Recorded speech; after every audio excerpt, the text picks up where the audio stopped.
নম্বর অঞ্চলের আমি বন্দিতা কর। এই বাদলপুর 2 নম্বর অঞ্চলে আমি বিজেপির একজন মেম্বার। আর এখানে বর্তমানে অঞ্চলটা চালাচ্ছে অঞ্চলটা নেতৃত্বে আছে টিএমসি। এবারে টিএমসি নেতৃত্বে এতদিন কিন্তু কোনো বিরোধী মেম্বার ছিল না, যার জন্য তারা নিজেরা কুক্ষিগত করে সমস্ত কিছু হাতের মুঠোয় রেখে নিজেরা মেরে খেতে খেতে খেতে খেতে রক্তের স্বাদ এমন লেগে গেছে যে তারা সেই স্বাদটা ভুলতে পারছে না। তারা কোনোভাবেই কোনো কিছু হাতছাড়া করতে চাইছে না, যার জন্য আজ আজ এই যে এসএইচজি গ্রুপের ভোট, এতদিন কোনো ভোট হয়নি। আমরা এসে মেম্বার হয়ে এসে আমরা সেই দুর্নীতির কথাটা জেনেছি। ভিতরে ঢুকে দুর্নীতি, গাছ আসেনি, গাছ হয়নি, কিন্তু গাছের টাকা নিয়ে নিজেরা ভাগ বাটোয়ারা করে খেয়ে নিয়েছে। এবারে খাতাপত্র যারা স্কুলের ব্যাগ তৈরি হচ্ছে, যে তৈরি করছে সে তৈরি করছে, কোনো গ্রুপ জানতে পারছে না। যেখানে ট্রেনিং হচ্ছে, যখনই ট্রেনিং এর আসে যে তাদের মনোনীত দল সেই ট্রেনিং দেবে। এবারে স্কুল ড্রেস তৈরি হচ্ছে, যারা তৈরি করছে তারাই তৈরি করছে, কেন অন্য দল পাবে না? এতগুলা দল যেখানে আছে তারা কোনো কিছুই জানে না। আমি বহু দলের সঙ্গে কথা বলেছি, কিন্তু তারা কোনো কিছুই জানে না। আজকে এই ভোটাভুটির ব্যাপারেও আমরা কিচ্ছু জানি না। আমাদেরকে অন্ধকারে রেখে তারা আগে থেকে জেনে গেছে, অঞ্চলে যেহেতু আছে তারা জেনে গেছে। জেনে গিয়ে আমরা জানার আগে তারা সব গ্রুপকে ডেকে দিয়ে তারা রাত্রে মিটিং করছে। কি আমরা রাত্রে জানতে পারলাম, যেদিন তারা ডেকে মিটিং করছে তখন আমরা জানতে পারলাম যে এসএইচজি গ্রুপের ভোট হবে।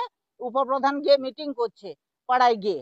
এবারে সেই তারপরে এই যে কি না পদ্ধতিটা তো আমাদের জানতে হবে, কি পদ্ধতি, কি ব্যাপার, কে ভোট দিবে, সেই সব গুলা না জানলে আমরা কোথায় অন্ধকারে থেকে হাতড়ে হাতড়ে আমরা যতটুকু জেনেছি সেইভাবে এসে সেই জন্য প্রতিবাদ করছি। সেইটাও ঠিকভাবে হচ্ছে না। প্রত্যেক দল থেকে মিটিং করে রেজুলেশন করে একজনের নাম উঠে আসবে, 10 জনের ভিতর থেকে একজনের নাম উঠে আসবে। সেক্ষেত্রে টিএমসি তারা নিজেদের নেতৃত্বে তারা নিজেদের মনোনীত দলকে ডেকে নিজেরাই মানে দলের নেতৃত্বদের ডেকে নিজেরা সিলেকশন করে নাম পাঠিয়ে দিচ্ছে। সব দলের মিটিং হচ্ছে না। যারা কয়েকটা নেহাত বুঝে গেছে যে এটা দলের বিজেপি নেতৃত্ব আছে, অতএব সেই সব দলগুলাকে ছেড়ে দিচ্ছে, না হলে আর কোনো দলের মিটিং হয় না। আর তার কি করেছে, যদি সেলফ হেল্প গ্রুপ না চলে, এর যে নিয়ম কি জন্য ভোট দিতে পারবে একটা দল, কি কারণে ভোট দিতে পারবে? এবারে একটা দল থেকে একজন কেন নির্বাচিত হবে এবং সে কেন টিএমসি? তারা একজন নির্বাচিত হবে যদি, তাহলে সে যদি টিএমসি হয়, আমরা বিজেপির থেকে কেন আমরা দিতে পারবো না? তাহলে দুজন করে নির্বাচনের প্রত্যেক গ্রুপ থেকে দুজন করে নেওয়া হোক, একজন টিএমসি, একজন প্রতিদ্বন্দ্বিতা করার জন্য।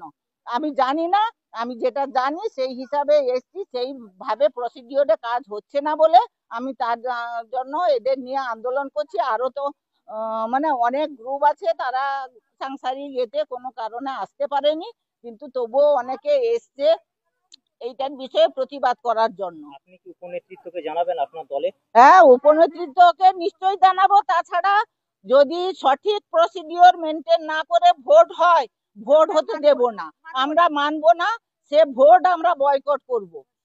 এরা সবাই জানে, আমরা আমরা যারা আছে আমরা বলছি, এখন এড়িয়ে গেলেও এরা কিন্তু সবাই জানে, সবাই সবকিছু জানে।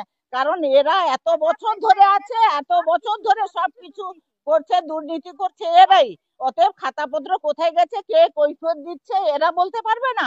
এরা এতদিন ধরে করে এসছে, আজকে তাদের কৈফিয়ত দিতে গেলে তো তাদের ভোট ব্যাংকে ঘাটতি পড়বে, সেই জন্যই তারা বলতে চাইছে না। সোমবার তো রয়েছে মনোনয়নপত্র জমা দেওয়ার শেষ দিন, কি করবেন তাহলে? সেইটাই তো আমরা জানার জন্য এই খুঁজছি। মানে এটা উপর নেতৃত্ব, তাই সবাই মিলে আমরা সবার মতে একমত হয়ে আমরা সোমবারের ভিতরে এর যদি কোনো ফয়সালা না হয়, কোনো যদি মানে সঠিক সমাধানের পথে না আসে তাহলে আমরা বিডিও অফিসে যাব, সেখানে আন্দোলন চালাবো।